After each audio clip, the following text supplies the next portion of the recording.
Welcome, everyone. We are Disability Voices United. My name is Christiana Morales. I am the Director of Self-Determination Program here, and you are at SDP Connect. Yay! We have a great presentation for you today, but first I do have a couple announcements. So I wanted to start with a reminder to everybody that we do not have a Connect on the 27th, which is our fourth Wednesday. We normally have them the second and fourth Wednesday. We're taking the time off for Thanksgiving. So our next one will be December 11th. And at that one, we're going to meet the new SDP ombudsperson, Marlene Morales. Very great last name, right? Because we have the same last name. And she's going to bring some data and kind of catch us up, and you'll get to meet her. Our second announcement is we got the wonderful opportunity to meet some of you at our equity conference. It was so wonderful to see people in person, to be able to give you a hug, and it was a really great event. If you were able to attend, what's going to come out of that event is a report of all these amazing ideas. And so we will be sure to share that with you. There'll also be pictures coming out, so you'll be able to see it. And I thought I would do a reminder. If you don't already get our emails and you want to be on our email list, we're going to put the link in the chat. You can select whether you want a monthly one or a weekly one. And there's tons of info in there. We have amazing Eric is our communications guru, and he writes this just wonderful monthly newsletter, so you get pictures and just know what we're up to. So I think it's a great thing to do if you're interested in getting our email. And our next announcement is from our very own Gilda. Hello, everyone. I'm Gilda Hiron, and I'm the Director of Outreach and Leadership Training at Disability Voices United. I have exciting news. We are opening up our applications for our Emerging Leaders Program, which is a free four-part training for self-advocates and family advocates who want to get involved in leadership opportunities. And by leadership opportunities, I mean being part of committees, boards, or being leaders within your community. And this four-part training is going to be virtual, and it's only open for self-advocates and family advocates who live in California. And our applications we're now accepting applications. We're launching it on Friday, and Kaylee put the link in the chat. So if anyone's interested, I'll put my email and Fidelia, our program assistant's email, if you have any questions. Thank you, Christiana. Thanks, Gilda. So now I get the honor of, so believe it or not, we are up to 22 financial management services. So this is great news. We have so many new financial management services in the community for you to choose from. And so we have two great ones that we're going to introduce you to. I do want to remind everybody that at Disability Voices United, we don't endorse anybody. We're introducing people so you can meet them and learn all about them. And so I'm going to start by introducing Subash Rajavel. Did I pronounce that correctly? Yeah. Oh, good. From Accura FMS, and he is going to present on his organization. Okay, thank you so much. Let me quickly share my screen. And please let me know when you can see my screen, Christiana. Okay, awesome. Let's get started. First of all, Christiana, thank you so much for this opportunity to present our Accura FMS. I'm super excited to present our FMS here. So my name is Subash Rajavel, and I am the co-founder and CEO of Accura FMS.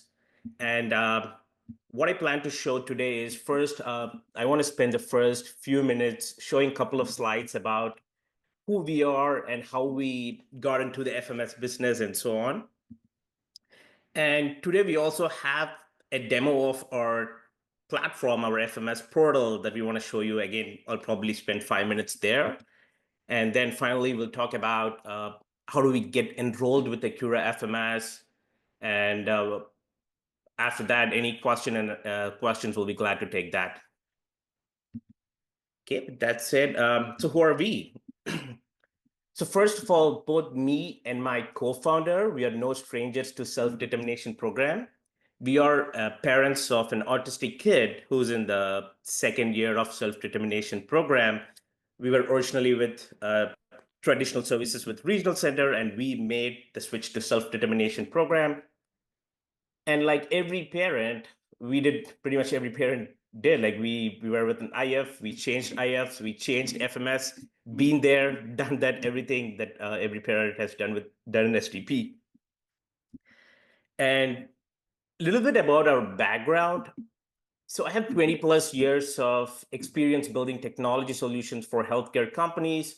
And prior to Accura, I was holding leadership positions at technology companies such as Dell and Hewlett Packard and so on. And my co-founder, who's not able to join today, and she also has very similar background of building solutions for companies such as United Healthcare, Amgen, Merck, and that's what we've been. That's our background. And how we got into FMS business, it is a little bit of story. So when we originally got into self-determination program, we actually heard the program through a fellow parent. We didn't hear it from regional center. And it was life-changing for us. So the first thing that we wanted to do was to create awareness and educate people about self-determination program. So the first thing we did was went ahead and built a self-determination portal. And I'm sure some of you might have already checked out. What we did was we went ahead and created a lot of short animated videos to educate about what is STP, what are the services covered, how is it different from traditional services, and so on. And we answered all the questions a first time, a parent who gets into STP for first time, like how's my budget determined, or how long does it take to get into STP, and so on. And we have blogs. So if you're new to self-determination program, please check it out, accurafms.com, and you go to the learning tab, and we have a lot of good content, especially if you're new to STP. So with that said, we also, another thing that we did was we are very active in Ventura County, and we go and do awareness booth, and we talk about self-determination program in general. We talk to multiple parents because that's how we got to know about SDP. And one common theme that we continuously heard about SDP was how hard it is to find a good FMS, and how hard it is to get help from your FMS, be able to reach out someone in your FMS, and so on. And that was our experience as well. So that's when both me and my co-founder decided to build our own FMS. And when we decided to build, we did not want to build just yet another FMS with incremental improvements. So that's why we went and built a 100% digital FMS. And what do we mean by that? Let's see. I'm going to show it in a demo and subsequent slides as well. And why Accura FMS and what do we offer? The first thing that we offer is every participant who joins Accura FMS, we assign them a dedicated case manager who completely understands the participant profile. So what this means is you don't have to call a general support line who doesn't understand anything about you. You have the dedicated case manager's phone number, you have their email, and they will completely right from your onboarding, they'll completely handhold and then guide you through the onboarding process. And post onboarding, they'll still be available for all the requests like revising spending plan and so on. And even if for some reason your case manager says on vacation, every participant, we offer a service level agreement. If you call us or phone line, if you're not able to pick, or if you send us an email, we have a 24-hour service level agreement to get back to you. And the response is usually much faster, but within 24 hours, you'll definitely get a response. And we offer digital budget management, and I'll show you some of the demos as well. We have live money management dashboards like you see in typical money management software. And again, as I said, we are 100% digital. What it means is all our onboarding, the employees and vendors can use their cell phone to onboard. There's no printing, scanning, emailing, back and forth, docu-signing, and missing fields and doing it again. Everything is digital, and everything can be completed much faster than a paper-based process. And on top of this, every participant who onboards with us, we offer them a dedicated credit card. So you can take the credit card and you can pay your vendors invoices, purchase requests, everything with a credit card. And then for some reason, if you want to leave the credit card on your vendor's file for maybe for a gym membership or recurring purchases and so on, you can do that. The only thing you have to do is you have to raise a purchase request, and we make sure it is in your spending plan. And then we load your credit card. It could be virtual, or we could give you a physical card as well. You can take it to your vendor's place and swipe it if you want. So we offer that as well. And next, as promised, I want to show a little bit of our portal. So what I'm showing here is our client portal. So I'm going to log in with my username and password. So the client's name is John Doe. So the first thing is, if you are a client with us and you manage multiple participants, in your homepage, we'll show you which participant you want to manage the profile for. So you don't have to you don't have to have multiple username and password. One username and password, and you will have all the participants that you manage in the portal. So John Doe is going to pick Ando, his daughter. And when you go to our homepage, we show you a visual tracker of how much money is left in your spending plan. And all the data you see is live. And we show you how much money is left in each category, like living arrangement, you're at 50% utilization, so you're green. Or health and safety, if you're at 81% utilization, that is red for us. Anything over 80%, we show you at red so that you can be cautious of your spending. And it's an interactive dashboard. So you can click in any category, and we show you a real-time how much money is left in each service code. And you can just switch around between different categories, and you could see how much money is left in each service code. Then if you click a service code, you can see like how different vendors and employees are utilizing money from your various service codes.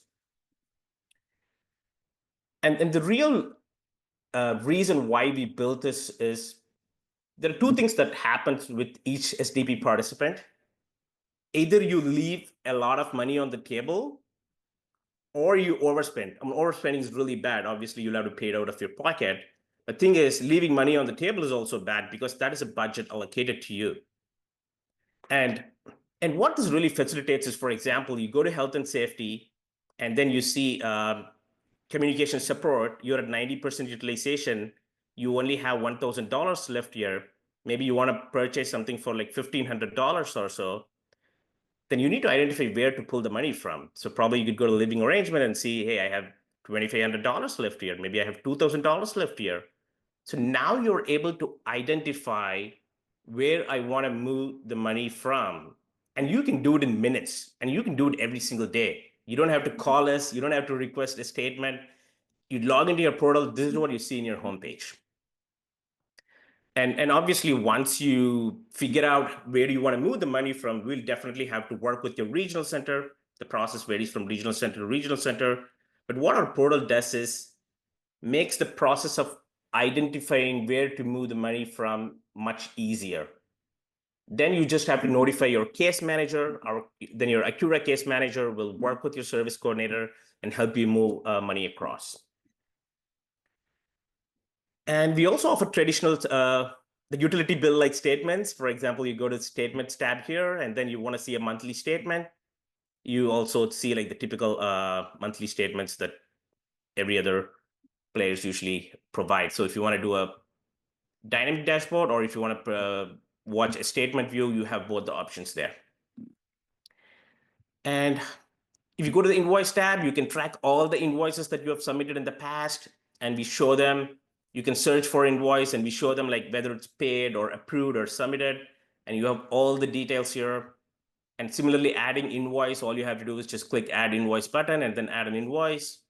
Or you go to timesheets tab, you can completely see all the timesheets that have been submitted in the past. You don't have to go to a different timesheet system. Everything is in your portal. And then once your employee submits it, you can just approve or reject that. And maybe I want to switch a bit, and then I also want to show you how an employee experience looks with Accura FMS. For example, one of the hardest part with most FMS is onboarding an employee, and how many they have to fill like different forms. Like, like it sometimes traditionally it used to take like weeks or even some cases months, because the sheer amount of forms they have to fill and the back and forth effort involved. So in this case, what I'm showing is an employee who's starting with us for the first time. So he gets a registration invite to our portal. So he creates an account with our portal, and all he has to do is just fill in all his information, and everything he can do through his cell phone. I'm just showing the desktop here. And then he goes ahead and clicks registration. And then we dynamically generate all the onboarding forms. Again, everything available on your cell phone. All you have to do is just click start, and then complete each forms. Even your background forms, all you have to do is just click start and then complete various questions. Just sign. We automatically generate all the background forms, digitally signed and electronic signature applied, and so on. And as an employee, we keep it super intuitive for them. Once you complete each button, and then finally the lock symbol turns green, and then you submit, and then you complete your onboarding. And we also offer a mobile app for employees to submit their timesheet. Employees take their mobile app to the participant's house or community. We automatically detect their geographical location. Super simple. Just click clock in, select the participant, and then click the clock in button. And then when you're done, just click clock out. And another capability that we also offer is like, let me go, sorry about that. Another capability that we also offer is you can provide group visits if that is what you really want to do. For example, if you're an employee serving both the siblings at home, you can add a new client, this case, Ando. So you could provide group visits as well. So that's just a quick sneak peek into our portal. So going back to our presentation, I also want to quickly share what we offer from an employer burden perspective. We offer all the three models: co-employer, sole employer, and bill payer. And co-employer here are the percentages: 19.9, and pretty much this is exactly, we don't make any money out of it. It's exactly what the expenses we incur to manage the employees and so on. And sole employer 15.6, but we don't offer workman's comp. That is something the participants have to purchase, but we can help them purchase a workman's comp insurance. And currently we have a budget cap of 125,000, and our plan is to revisit our budget cap and hopefully increase it in another 6 months. So we'll get to know more about that. And here's a quick look at the different regional centers we are vended with. Currently we are vended with Tri-Counties and Regional Center of Orange County. And here are other regional centers that we're expected to complete by end of November, hopefully. Frank D. Letterman, San Diego, East Bay, and so on. And here are a few regional centers where hopefully we already started the process and expected to complete by December 31st. And so here is some contact information. I know we're also going to give you the entire presentation deck with all our contact information. And the best way to contact us is visit our website, book a meeting with me, and happy to go over all your details. And thank you so much, and I'll open up for questions.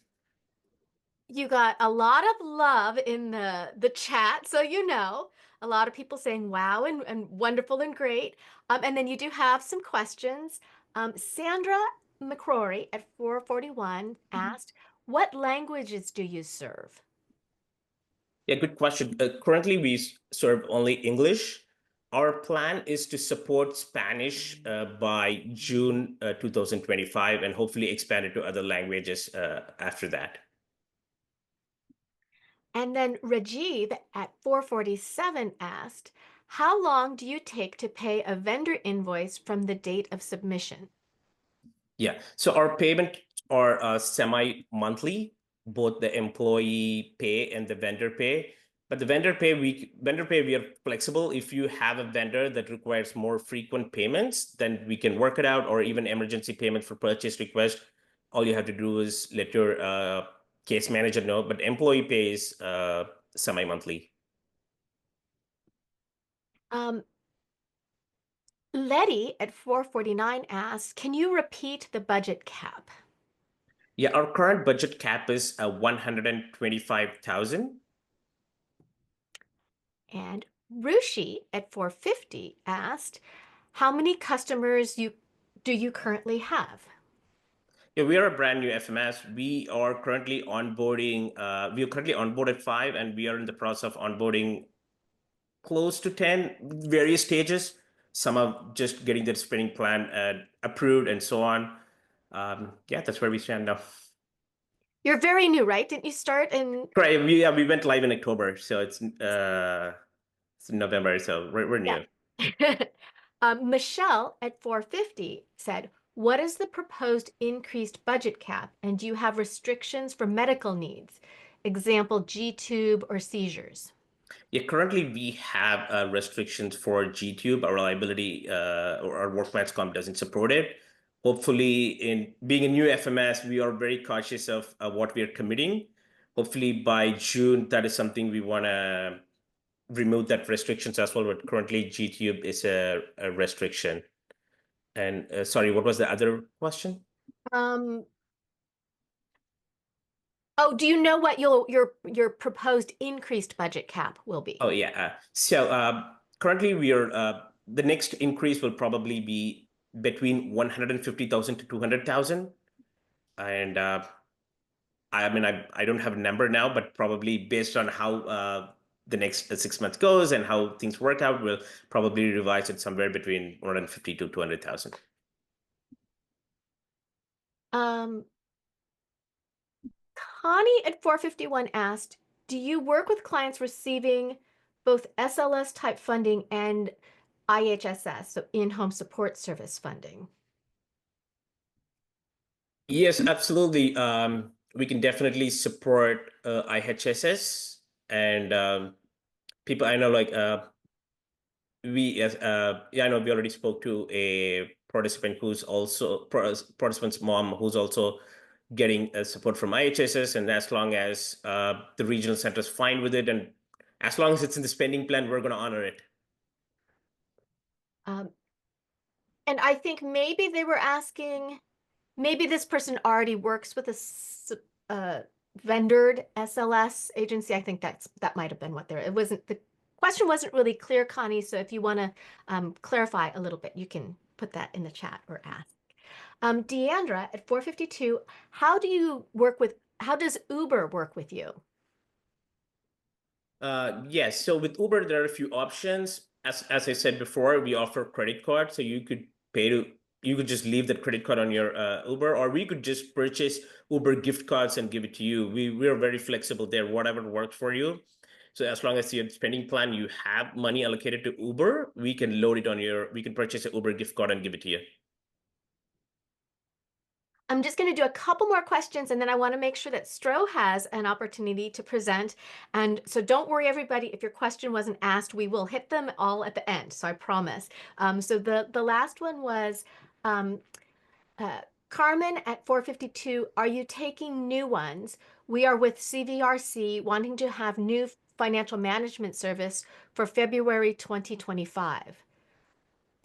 Yeah, absolutely. Our goal is to serve all the regional centers across California, and I believe we already called CVRC line and haven't shared back. So definitely love to work. Please go to our website and reach out to me. Would love to work with every regional centers across California. That's our goal.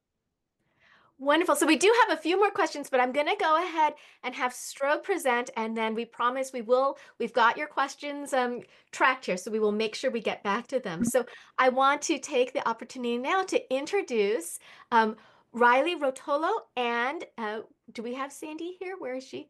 Oh, there you are, Sandi Struder from STRO FMS. Hello. Thank you for inviting us to be here. I'm Sandy Studer. I am the owner of STRO Financial Management Services, and Rilee is our executive director, so she will do most of the presentation. So I think I'll just turn it over to her right now. Great, thank you. And thank you, Disability Voices United, for having us here today. We're excited to be here and to hear from SDP participants, as well as just learn from all the other professionals that are here. We are STRO Financial Services, and we are a newer, smaller FMS, and we come to you by way of our experience as a rep payee agency.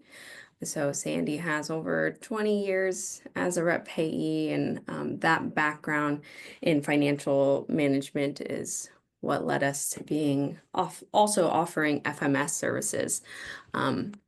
We were actually approached by SDP community members who felt there was a need for a more kind of localized FMS in our area up in Northern California, and particularly with FMSs that have a more person-centered approach. And that's what got us into this. So we are still learning ourselves and open to growing with the needs that our clients have. And with that, I guess some of our core values stem from wanting to be community-based and partnering and collaborating with the providers in our area. Also, as being a rep payee, we have that experience in working with regional center clients already, working with lots of individuals with disabilities, and being an advocate for them and navigating the different systems that they are getting support from, and being a part of that system of support as well. It also kind of lends to our experience with also being a vendor in someone's spending plan and having worked with FMSs in that capacity previously. So kind of also seeing the differences in how we would have liked a FMS to communicate with us and handle invoices and payments and such. Right now, we are only supporting the bill payer model. And also right now we are currently vendored with Redwood Coast Regional Center and we're supporting 5 clients currently. So we're looking to expand in 2025 and open to working with other regional centers. Our main goal is, we want to be diligent in how we expand so that our services and our quality are never compromised with that scale. And we always want to stay kind of true to our roots, that we were founded with the beliefs of making sure that the individuals are supported and recognizing the person behind the spending plan, and that there's not just invoices to be paid, but that it's a factor in how people are able to access the services that they need and that they deserve. So this is that's kind of the basis of who we are and why we exist and why we're in this new field. And with that, you can check out our website to learn a little bit more about us, or feel free to contact us with any inquiries or referrals. And if there are questions, we can get to those now. Thank you so much. So we had a question. They wanted to know your website so they could follow along. And I think that you already answered the question, which was where you were located. So that question was already answered. We had a question from Deandra at 453 for Accura. What is your employer burden? Can you be an employee of multiple clients? And does the same vendor have to get approved multiple times or just once? Yeah, sure. So our employee burden for co-employer is 19.9, and for sole employer is 15.6. Yes, you can be employee of multiple clients. And vendorization is a one-time process. What we also do is we proactively already reached out to multiple vendors whom we onboarded. So in that case, you don't even have to onboard them. You just have to quickly add them. So once one of our client onboards a vendor, for example, Game you don't have to onboard them again. It's across our company. So they're already in your system. Correct. Okay, wonderful. Connie at 454 asked Accura, would you manage the staff who are IHSS funded? So Connie, financial management services would not manage staff for you, even in co-employer. So in the self-determination program, you would still need to manage your staff, or you could hire somebody to help you manage your staff, but that wouldn't be a financial management service role. So you would need to be organizing your IHSS workers kind of in conjunction with any that you will hire through your financial management service. Mia at 455 asked, will your website show when you are active with other regional centers? That was for Accura. I'm sorry, could you repeat the question, please? Sorry, I was answering. Oh, will your website show when you're active in other regional centers?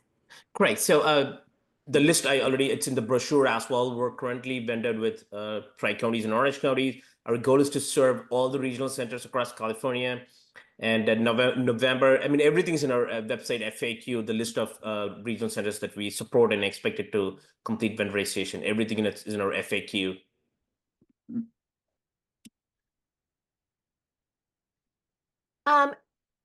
For STRO, Deandra at 5 o'clock asked, will you offer a co-employer model soon? And are you CVRC approved? That's a Central Valley Regional Center.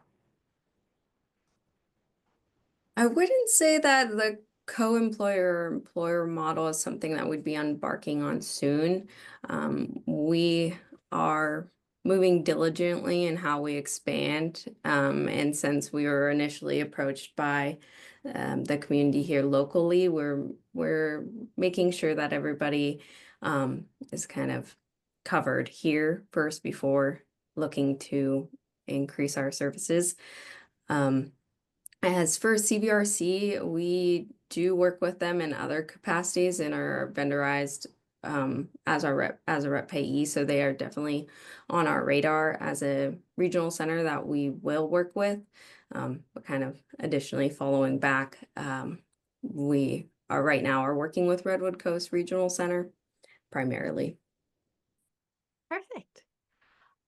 Mia at 455 asked, oh, I already asked that question. Georgia at 458 asked Accura, will Alta Regional Center be added? Yeah, definitely. That's our plan.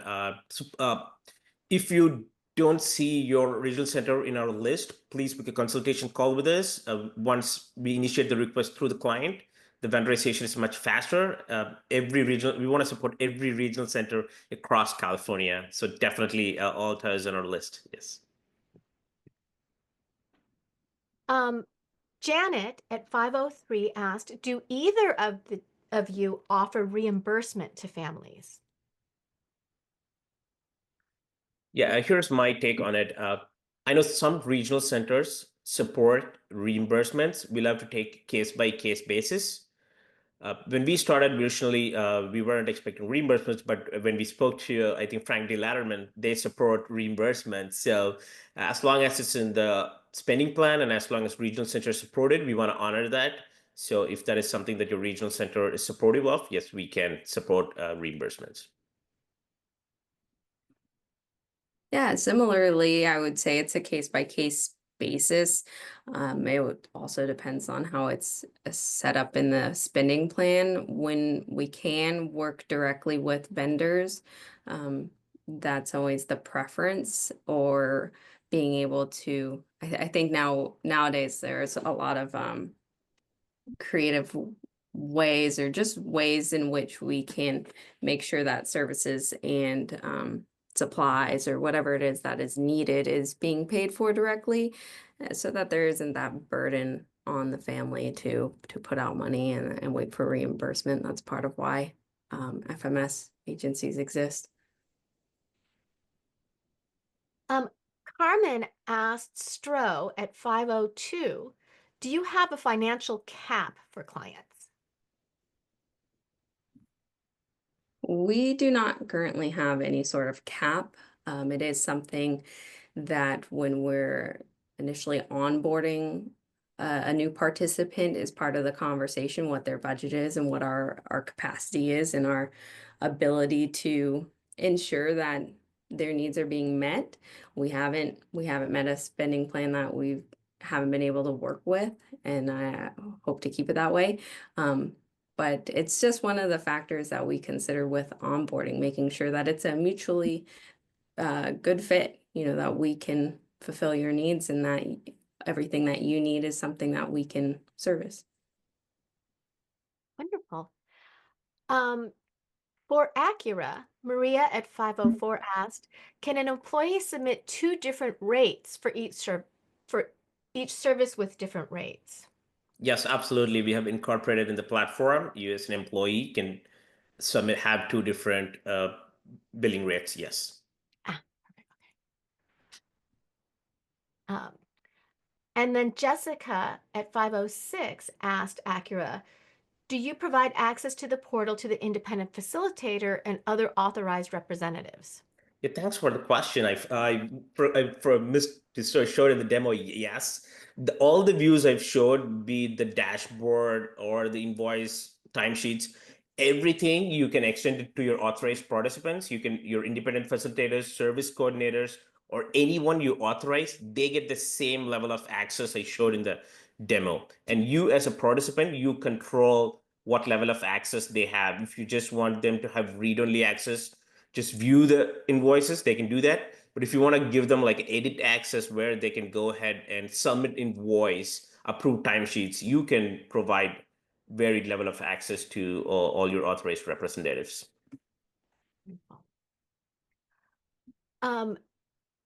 So Carmen at 502 asked, oh, this is a good question.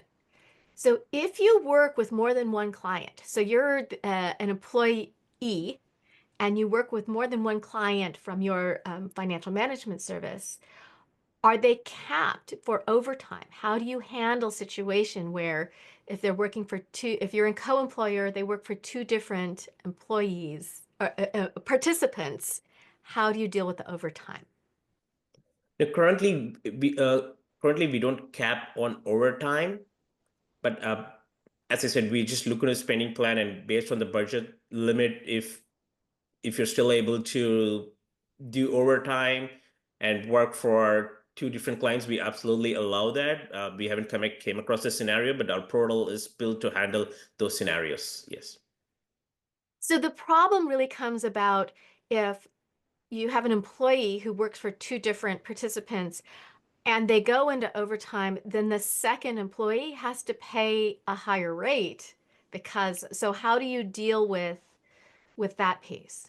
Yeah, absolutely. I mean, we obviously the answer is on case by case basis.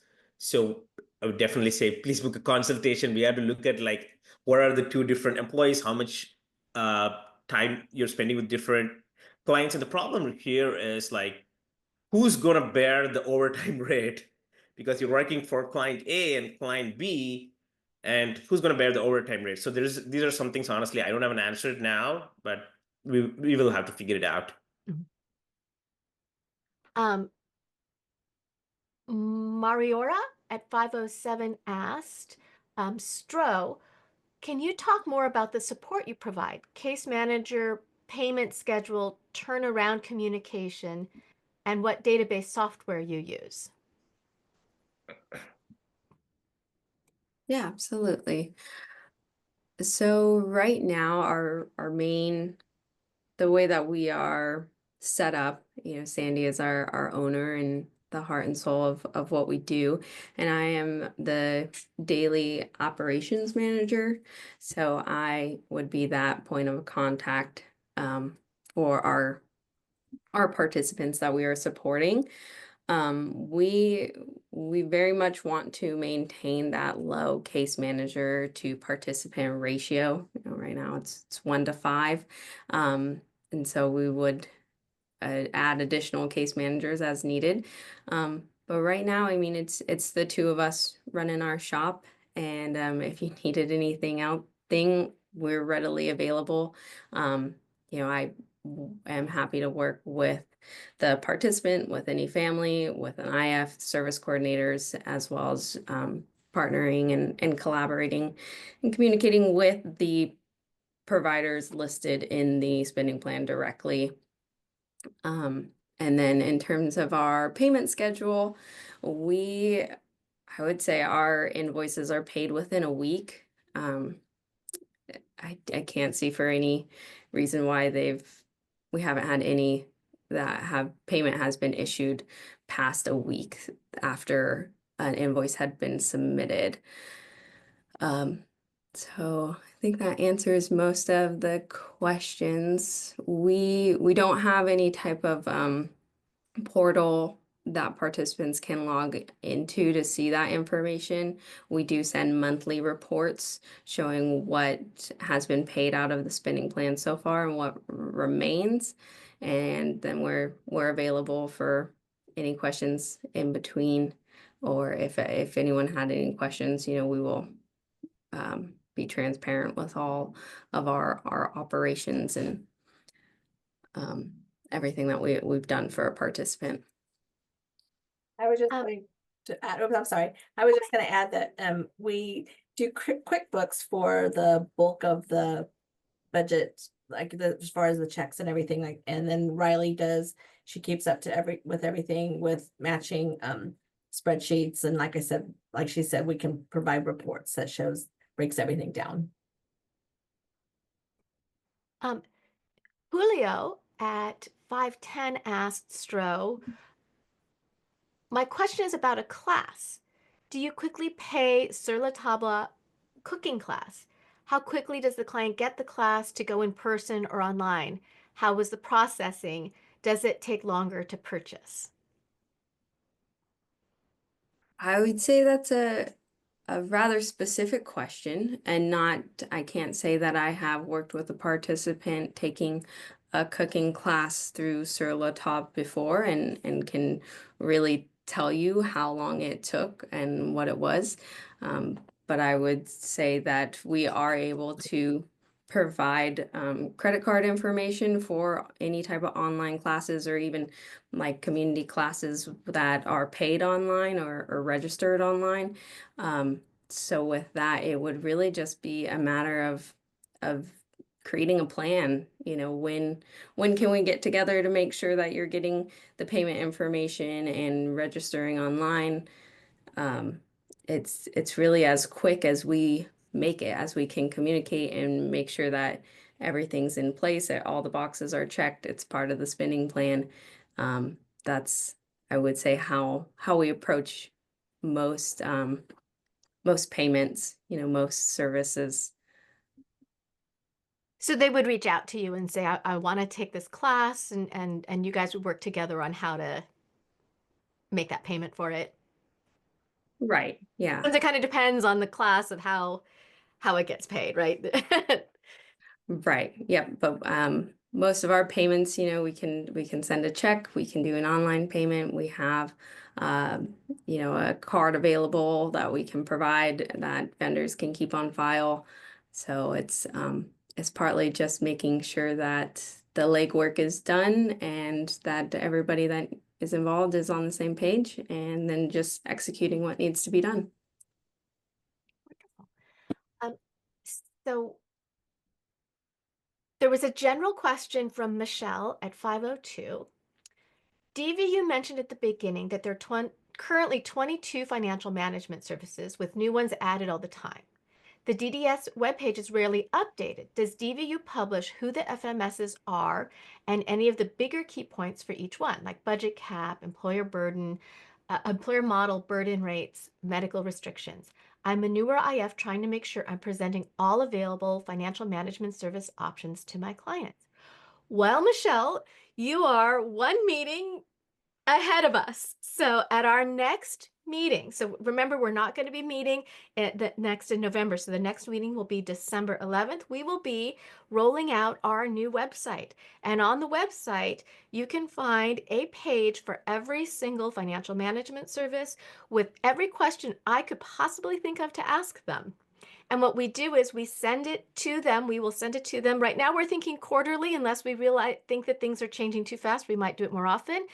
We send out to them and say, hey, do you have any updates? Has this changed at all? So we keep it as up to date as we possibly can. So that information is going to be available to you, Michelle, very soon. So thank you for the question. Makai at 502 asked, what is the term employee burden? That is such a great question. And sometimes we throw these words out there and we forget that we need to explain what an employer burden is. So it's not an employee burden, it's an employer burden. So that's the first main piece. So anybody who works for somebody else, any employee. So I work for Disability Voices United. Disability Voices United pays some of the taxes for me, and I pay some of my taxes. So the part that Disability Voices United pays is called the employer burden rate. So it's included in that would be taxes. It would be federal taxes and state taxes. There are some state items that need to be paid in the state of California. Workers' comp may or may not be included in the employer burden. It depends. In co-employer, it's included. In sole employer, dependent on the financial management service, you want to find out, do they include workers' comp or do they not? In which case you would get yours. If they do not, then you get your own and you would put it in the spending plan and pay for it that way. And then is there anything that I missed? Oh, and then there will be sick time that can be. So every employee in California gets 40 hours of sick time per year. And so in the employer burden rate, they will include the rate for the sick time. So those are the things that are included in that. So what it is it's a percentage. So let's say you were paying your person $10 an hour, then you would add whatever the percentage is. Let's say it's 10% because I cannot do math on the fly unless it's 10. So then you would add another dollar per hour. So, right. So then did I do it correctly? I've got numbers people in the room. They're going to correct me. So then their actual hourly rate would be $11 per hour. So it's not just what you're paying the participants hourly. You also have to include in your spending plan this extra employer burden rate. So when we say that, that's what we're referring to. And every financial management service that offers employees. So for instance, STRO does bill payers. So they're not hiring employees. So they don't have an employer burden rate to give you because they're not hiring employees. But if you're doing co-employer or sole employer, your financial management service will say, this is the percentage you need to add on to your hourly rate. So I hope that explained it, Makai, and thank you for asking, because sometimes we forget to explain these things to everyone. Maricela at 506 asked, oh, I think it's already been answered, but just in case they missed it, do you have budget limits for both of the FMSs? If you want to just repeat yours. Yeah. So our current budget limit is 125,000 for all the models, and we are planning to increase it by June 2025.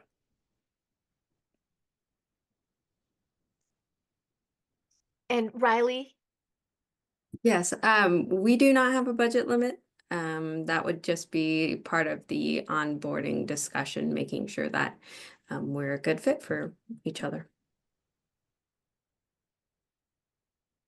Oh, I think Sandi just asked the $1 million question at 506. How do you set up reimbursement in the SDP spending plan? I'll take a small stab at it and then I'll let Accura can chime in. It will depend on your regional center. Not all regional centers will support it, and that's part of why it's kind of become an issue for financial management services. If they offer services to all the regional centers, you can't have it's hard for some of them to have a different policy for everyone. Now, Accura says they're willing to create that policy for each one. So how um, do you talk to each regional center to figure out if they'll do reimbursement? How do you do that piece? Yeah, definitely. We will have. We just had a conversation with FDLRC yesterday, and they said they support reimbursements. So if we get a spending plan that supports reimbursements, we will work with FDLRC, make sure they are good with it. Then how it typically works is the client spends it out of their pocket, and we will have to reimburse them.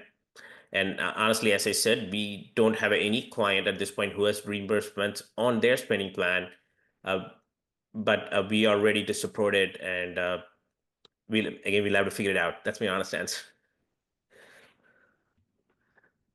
And then Connie at 517 asked, the provider rates are supposed to be increased in January 2025. How were financial management services notified of the rate increases, and how quickly will they be implemented? I actually think I'll probably answer this one because it's actually not the financial management services part. This would be, and we've had the increases in the past. So I'm going to tell you how they did them in the past, and I'm assuming they'll probably be somewhat similar, which is for if you know you're going to run out of money, like you're using a typical vendor, a vendored service, and their rate went up and you are not going to make it, you can absolutely go to your regional center at that time and say, we're going to need a budget increase to cover this provider rate increase, right? Some of them will say, if you aren't using a current vendored one, then you wait until the rollover year. So some regional centers at the rollover, so when you get to your annual and you do the next year, they will automatically look at the rates of your current providers. And if there was an adjustment, they will adjust it for you. Some of the regional centers, you have to ask them to do it. And some of them will argue with you and say no, and then you will have to argue back with them. But that is not a financial management service part. That would be on your end as a participant with your independent facilitator and on the spending plan side. So then your FMS would know because you update your spending plan. That's how they would know. And then one of the things that I hear quite often, and I'm not sure with Accura how you do it, but sometimes we have participants who update their spending plans and they'll increase like an employee's rate, and it doesn't get increased because they had a form that they were supposed to fill out like, oh, we're changing our employee's rate. Do you have a form they need to fill out to let you know, or how do you do that? Yeah, thankfully we are 100% digital, so that really helps. So the first thing is obviously get the required approvals from your service coordinator. Some regional centers might ask you to revise the spending plan. Some would just change it through approval. As long as we get the necessary approval from the regional center, you just have to notify your case manager, and case manager will update the new billing rate for that employee in our system, and they'll get the approved payments. Wonderful. And just as a reminder, if your rate changes for your employee, don't forget that you may have to adjust your employer burden rate too, because it's a percentage of that rate. So if they keep them separate, just double check that. So that's just a little reminder piece. Janet at 523 said, does your employer burden percentage rate include sick pay? And I can answer that because the answer is yes for all of the financial management services. All of them include the sick pay. Makai at 523 asked, is there a directory for independent facilitators? Many of the ones I contacted are not taking clients. We are an RCEB family. There are a couple directories, and let me put them, I'll put them in the chat for you.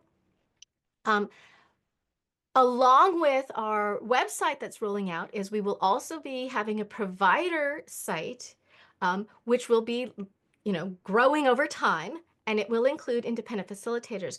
But the other thing I want to do is we have a lot of people in this group here who might be independent facilitators. If you are one and you are taking clients with our CEB, please feel free to put your information in the chat. Again, we don't endorse anybody, but we would love to connect you. So if there are independent facilitators available who are taking clients, please feel free to put your information in the chat.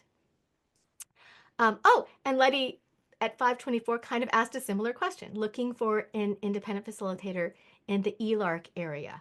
So yes, please, let me super quick. Kaylee, if you're able to, can you get the link for the independent facilitator website that we can put in there? Oh, Kaylee, so I didn't even get it out and she already had it in there. She's so good. So believe it or not, I believe we might have, oh, hold on. I think I might have missed a question. They said, look at my. I think there was another question on limitations for Accura. Yes, so the question was, do you set any limitations on number of vendors or employees? No, we do not set any limitations. Our only limitation is currently our budget cap. Even if you have like one vendor, one employee, we want to support you. So whatever your spending plan, whatever you decide on your spending plan, how many vendors and employees it is required to support self-determination for you, we support that. So Ethan at 517 asked, Accura, you say no workers' comp insurance. Oh, no. Okay. So we're going to have to correct this question. No workers' comp insurance necessary for sole employer model. What about liability insurance? Or do you consider that to be the same thing? So I want to clarify this, Ethan. Everybody has to have workers' comp insurance who has employees. So it doesn't matter whether you're co-employer or sole employer, everybody has to have workers' comp. And that is one of the responsibilities of the financial management services to make sure that you're following all the rules around taxes and all of those things. What they were saying is that the workers' comp is not part of that employer burden rate that we were just talking about. So in co-employer, it is included. And so you don't have to worry about getting your own workers' comp. If you're in sole employer, you would get your own workers' comp and put that in your spending plan. But you have to have it either way. So I hope that answers your question, Ethan. Tina, you had your hand up. Go ahead. I was just letting you know about Ethan's comment because you didn't seem to see it. So I was making sure it didn't get missed. Thank you so much. I actually had missed it. So thank you for giving me a heads up. Rajiv at 519 asked, what's the logic of having a budget limit? Yeah, good question. So, I mean, our goal is to serve every participant regardless of the budget limit.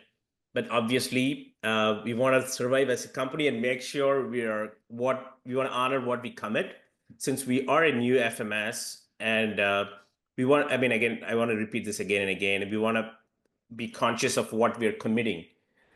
And we want to first take at least 6 months and see how it goes from a cash flow perspective and what are the implications. And there's like so many different things that we have to think about. We have to think about health insurance, overtime payment, and then there's cash flow. There's so many variables.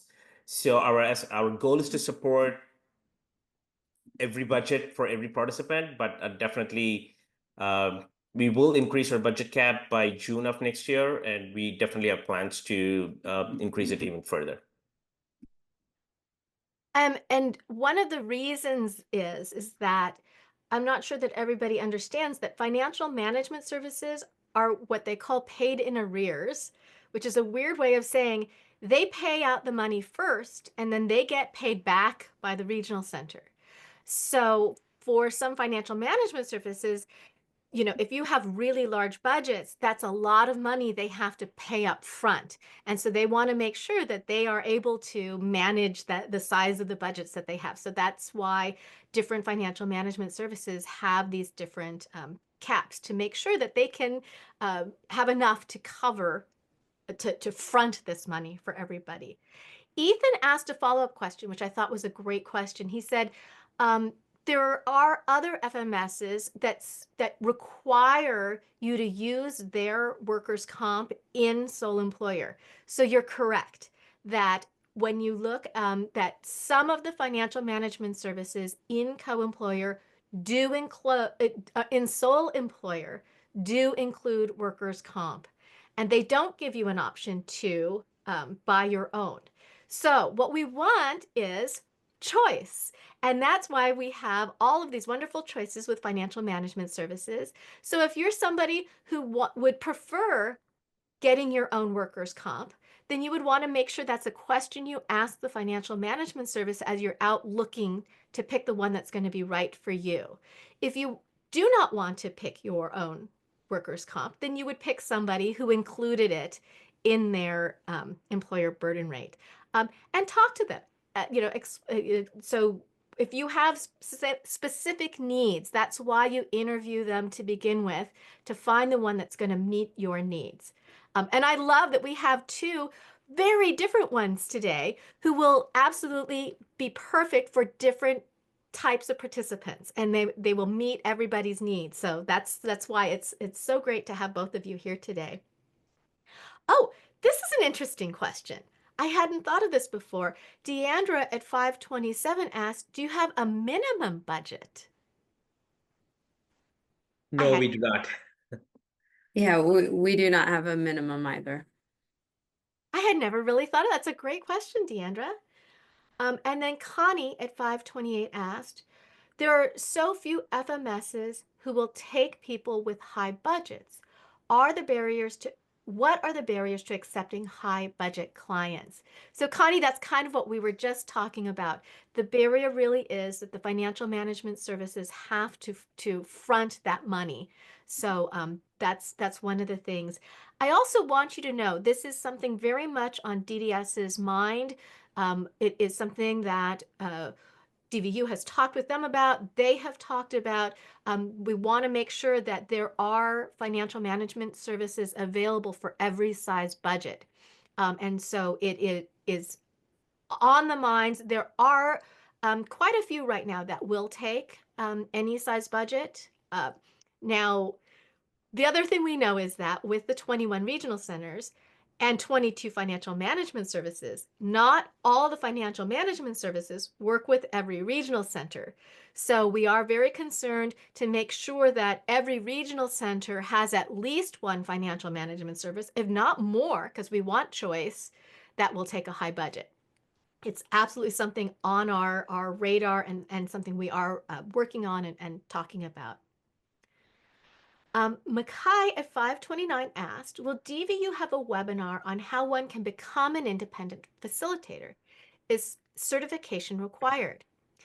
Makai, that is a great question.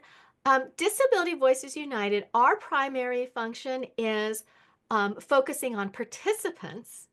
And so we would not be doing independent facilitator training.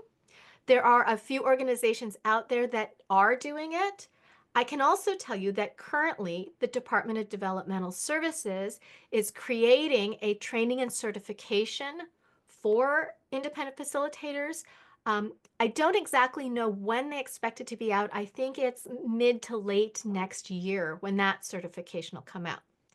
But if you're interested in becoming an independent facilitator, one option you can do is many of the local volunteer advisory committees. So every regional center has a self-determination program local volunteer advisory committee.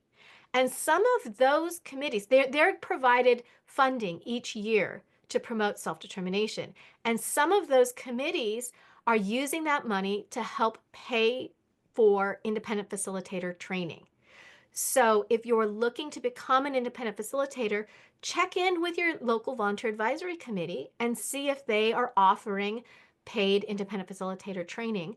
off the top of my head, there are 4 or 5 that are offering them right now. So check into those too. So those are options. Lulu at 534 said, can 2 FMSs be contracted? If the barrier is finding an FMS that accepts high budgets. Wow, Lulu, I've never heard that question and hadn't ever really considered it. That is a really interesting question, and I'm going to have to think about that. I don't know that anybody's ever asked that question, or if it's even I've never seen anyone with 2 different FMS. I think it makes spending plan really difficult, especially if you want to move money across and which service you're going to split between which FMS. if they would. I've never seen this case before. Yeah, but it's an interesting concept I had never thought of, that could they split their spending plan into 2 completely, like this one's only going to handle these things and this one's only going to. Interesting question, Lulu. A great one. I'm going to think on that. Um, I would think that you most likely would not be able to. In my experience with working with the regional centers, they typically won't have a purchase order open for 2 vendors for the same service. So it might be something with the regional center, but kind of similar to what you were saying, Christiana, recently with DDS has made a lot of efforts recently in trying to kind of combat the cash flow barrier with accepting participants that have higher spending plans. So I think it's it's opening up the doors for FMSs to support participants with higher budgets or spending plans, with how DDS has made some changes in the reimbursement process and timeline. So I would think, it puts a little bit of burden on the participant to find an FMS that will support their spending plan. But I think, and I hope that one would be out there. I mean, like I said, we haven't found one that we haven't been able to support. I think our highest that we do currently support is around 300,000. So yeah, that's my 2 cents. I love people thinking creatively. I was like, wow, I agree with you. They couldn't split a POS, but they could potentially, one takes one set of POSs and one takes the other set. Interesting thought. The goal would not to have to do that. That's a lot of work. That's doubling the work, but I love how you think, Lulu. Miriam at 534 asked, can you please tell me what is the reasonable budget for a 24-year-old autistic male? And Miriam, I'm going to give you an answer, which is based on what he needs.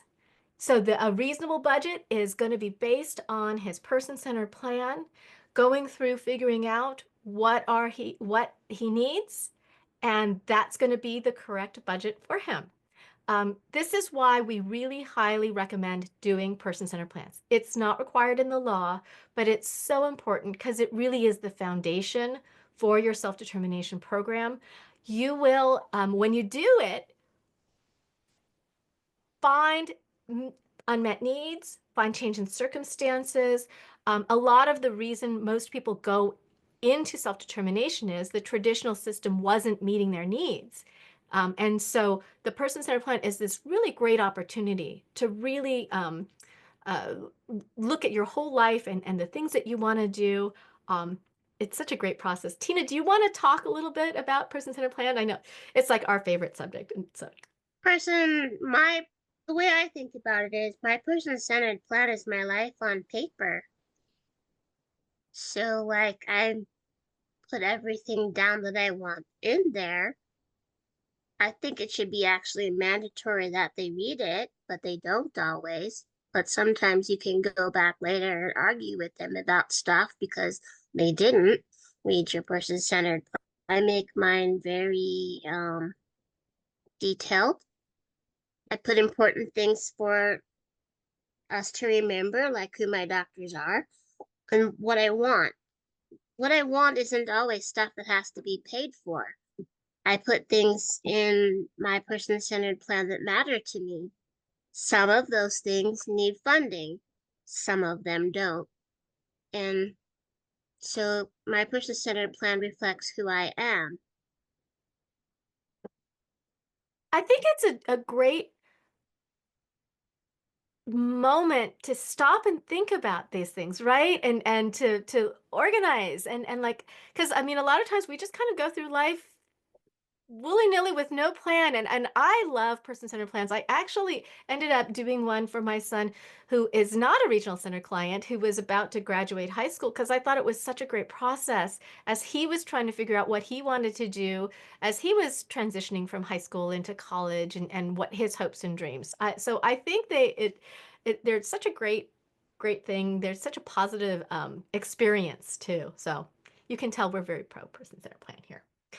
Sandy at 535 said, so how come after purchases and invoices, the financial management service submits a request for funds from regional center, and only after it receives the funds does it pay for purchases and invoices? So Sandy, technically, that's not the way it's supposed to happen, but I will tell you, I have heard that this is happening. So I'm not going to say that that's not how it works, because I have heard there are cases where this works. In some cases, it's because they're very large purchases, that they don't have the money to front it. Um, uh, s- uh, so I think this kind of gets back to, so we talked about independent facilitators have the certification that's coming up, the training and certification. At the same time, Department of Developmental Services is creating a financial management service training and certification program. And we're really hoping as that comes out, and we expect that out, same thing, mid to late next year, that's going to create a little bit more consistency across for things like that. They are currently, financial management services are currently able to bill weekly. Not all of them do, because that's a lot of paperwork to bill weekly, but some of them, especially if they have those large budgets, are taking advantage of it. That is going to end of December. So it's something we are advocating for right now. If you're on a local volunteer advisory committee, writing a letter to DDS and advocating to extend the financial management service weekly payment would be a very positive and helpful thing. We want to make sure that we take care of our FMSs because they take care of us. So get out there, advocate for this. Tina, go ahead. Yeah, there was something else that I should have mentioned when we talked about the person-centered plan that I thought of after we stopped talking about it. Um, the person-centered plan is really important to me because it's the one thing that I control. Your IPP is controlled by the regional center. They control what goes in your IPP, but the person-centered plan is something I get to write. I get to decide what goes in it. And that's an important distinction that I think matters. 100% when we're talking about self-determination program, that's all that matters. I think that is the number one thing that matters, because self-determination, the philosophy, is the center of this program, which is Tina gets to choose. She named, we have a training on the first Friday of the month, and what is it called, Tina?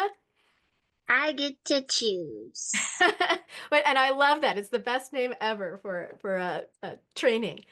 Helen at 5:30 asked Accura, is there a minimum number of employees required on the spending plan? No, we don't have any limitations on that. The only care restriction is the budget cap, and the other restriction is the nursing and GTU, but we don't impose any other restrictions on top of this. Melissa Jones at 5:38 asked, any news about the 1% at GT Independence? No, I am just as frustrated as you are. We are following up on it all the time. We had kind of expected to have heard something by now. It is still in the works and still with discussion. Mackay at 541 said, is there a guide for person-centered plan and planning for families? There is, Mackay. And when we look to our website that's coming out very soon, on the website, on the person-centered planning page, there is a guide in there, kind of, and what we often use it as for is a pre-planning guide. But I want to tell you that I have worked with self-advocates who were like, I don't need somebody else to do the plan. They go through it and they create it themselves. You don't get more person-centered than that. If somebody else is working on creating it, if a parent is doing it, then I highly recommend that you make sure that you have somebody to make sure that, and I'm saying this out of love because I am a mother. I'm a mother of a 22-year-old, and it was not supposed to be a mom-centered plan. It was supposed to be a person-centered plan. And having an IF come in and make sure that this is a person-centered plan, this is my son's plan, was really important to us. It's really hard as parents. We want to, we think that we know all those things. It is absolutely from a place of love, but we promote self-determination, which means the participant really has the primary say here. Lulu at 543 said, we have problems with training new independent facilitators in Spanish, and above all, with quality and accepting all interested parties. There is a waiting list, and those who are there do not share material with you. How are we expected to learn? I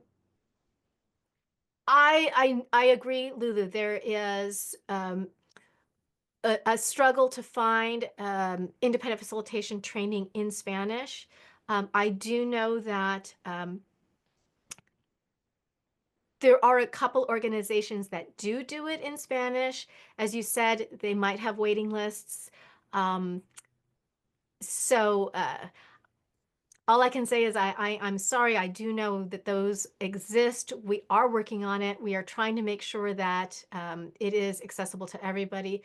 So I'm on Lanterman's Local Volunteer Advisory Committee, and we did just pass for our spending plan to do training in Spanish for independent facilitators, in Korean and in English. If you are interested in doing training, so the requirements are that you intend to be a professional independent facilitator. So this isn't you're just doing it for your own child, that you would be doing it for somebody else. And that you are willing to work in the Lanterman catchment area, in which case they will pay for the independent facilitator training. So keep an eye out at Lanterman. I know that, and I do know there are other local volunteer advisory committees that are working on making sure there is training out there. But Lulu's correct that the Spanish ones are harder to find and there are less of them out there. Lisa at 539 said, I heard that Accura is digital. How does the other financial management service share where you are in your spending plan? How do we know what was spent and what is left? Yes, we provide monthly reports, monthly statements, and then also that information can be sent upon request. So if you're in the middle of the month and want a more recent update, we can send you a report or statement showing that. And I think that's true of other financial management services that don't have the, wait, what? You had a great term for it, Subash. Up to the minute, act like Live data or real live time. data. There you go. I knew it was in there, live data. So, and I know that some of them, if you call your representative, if you're stuck and you don't know how much you have, and they can tell you at any time during the month too. So, Delphina asked at 544, when a spending plan is already signed, can you go back to the regional center and ask for more funds because he wants one more horse session for that client? Or can one not do it anymore because of the fact that he has already signed already? This is a really good, interesting question, Delphina. So when you have your budget, you have your set budget amount, what the law says is you have to live within your budget, right? So that means you will kind of have to make choices sometimes. However, there are two reasons that you can ask for more money in your budget. And those two reasons are you have an unmet need or you have a change in circumstance. So if the reason that you wanted a increase in your budget is because something had changed, then you could ask for it. If it's just you want more sessions, but you ran out of money, then the answer is probably no. They are not going to increase your budget for it. So when we go back and we think about the principles of self-determination, they are freedom, responsibility, authority, support, and confirmation. And so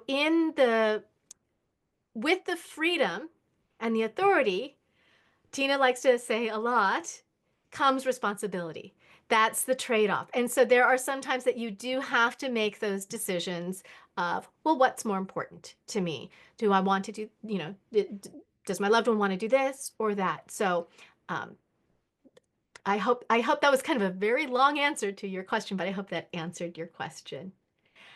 Ethan at 546 asked, oh, this is a good question. Does either FMS have restrictions on employees in terms of traffic or parking violations? So STRO, this would not apply to because they don't have employees. So I'm going to direct this to Accura. Okay, so let me take a stab at it. I've never came across this scenario. So when employees join our FMS and they have a requirement to drive the participant or a requirement to use their cars, at this point, we are requiring the employees to submit proof of auto insurance. We will review the auto insurance, make sure they have all the required coverages, and any incidents that arise. So there are two things. There's workman's comp. Any workman's comp covers injuries during work. So first we'll have to see if it is covered by workman's comp, but obviously traffic or parking violations, I'm not sure if it's not even auto insurance. So honestly, I don't know the answer for the question. I'm going to take a stab at it. And so most financial management services, the employees have to prove that they have their own insurance, their auto insurance. They don't, their insurance, their auto insurance is not covered by the financial management service. So there might be one that could be different. That's why I'm hesitating. So I'm to do this blanket statement. What your employees who drive you need to do is let their own insurance know that they are driving for work, because it will become a problem if there is an accident and they were working, because there will have to be an argument between their insurance company and the workers' comp of who is responsible. So that's why it's really important that your drivers let their personal auto insurance know that they're driving for work. And as far as the traffic or parking violations, Ethan, was it because you had a financial management service that had a limit on that or something? Had you experienced that? There's a possibility that I kind of remember there might have been one that said you can't have too many. I don't know about parking violations, but I could kind of understand traffic. If you're a crazy driver, they might be a little worried about you doing that. Let's see. Okay. Christiana, Ethan said in the chat, I was told that Aviana is very strict about violations. I had a feeling there was one financial manager. I kind of remembered in my head there was one that had stricter rules around the the driving piece. Carmen at 552 said, are there regional centers providing financial or some other support to independent facilitators to transition into the new requirements and becoming a new IF? The barriers and the gap for cultural and language disparities seems to be growing. So the regional centers themselves, I haven't seen them providing support to independent facilitators. It's an interesting question because, and I'm going to go into the woods a little bit. So if you're not an independent facilitator, you may want to like just get a cup of coffee for 2 seconds. Independent facilitators can be vendored services under 099. They don't have to be. If you are, sometimes regional centers for their vendors do have opportunities to help new businesses, new vendors. Some of them have some money that they can help new businesses start. If you're not 099 and you're not vendored, then the regional center wouldn't have any kind of helping you build your business. The only place that I could see is really through the local volunteer advisory committees helping you to get your training paid for, but that's the only piece that I see. So Carmen, that's really the only way I see that a regional center could help the IFs get support from the regional centers. But I hear you. There is a very large barrier. There is a very large cultural gap, language disparities. We see it happening. So it's absolutely something that I think that we as a community also need to be continually advocating for and looking for solutions to this. So while I'm saying one doesn't exist, it doesn't mean that one can't exist in the future and something that we can be talking to them about. Miriam at 552 said, do we discuss the budget with the regional center yearly during the IPP? Oh, great question, Miriam. So yes, when you're in the self-determination program, you will, some people call it redetermination, some of them call it rollover, your annual rollover. So from the date that you went into the self-determination program, 1 year from then, you will have an IPP meeting, you will redo your budget and your spending plan. This takes longer than expected. So we recommend 3 months before your rollover, you should be reaching out to your regional center. What most independent facilitators do is they will do just a quick update on your person-centered plan. Did anything major change? Let's talk about your goals. Is everything working? Do you have any changes? Does anything need to be changed here? We'll turn that updated plan in and request a budget meeting. So do it early. It doesn't have to be a formal person-centered plan. You could even in your email say, hey, we had a little bit of money left over in our spending plan last year. We weren't able to access it and give the reason why, if there was a reason why. Give them they want to hear that you're making progress with your goals. So tell them, we had a great year. These are the things we did. These are the goals we worked on. That will be really helpful. And then you will need to have a budget meeting, an IPP, and recreate your next year's spending plan. You also want to get it done early, and the financial management services here will appreciate this because it takes them time to get the next year's purchase of services over to them. So we want to make sure that there's, legally there cannot be a gap in services. So we need to, start early to make sure we get those purchase of services over to your financial management service in time. We have just a couple minutes left here. 1 minute left. And I want to just say that we appreciate everybody in our community so much. And at this time of year when we're having Thanksgiving, I want you all to know how thankful we are for this community. This community makes self-determination program happen. You stick with it, you make it a better program. We appreciate every single person here, and we want everybody to have a wonderful holiday. And we will see everybody December 11th. So thank you all. Thank you so much to our presenters, for Accura, STRO for coming, to our interpreters who work all year long and are so patient with me because I know I'm a fast talker. We love you guys. And I want to personally thank our staff, that Kaylee, Tina, Michaela, you guys keep us running smoothly all the time. We are so thankful for you. So have a wonderful holiday, and we will see you in December.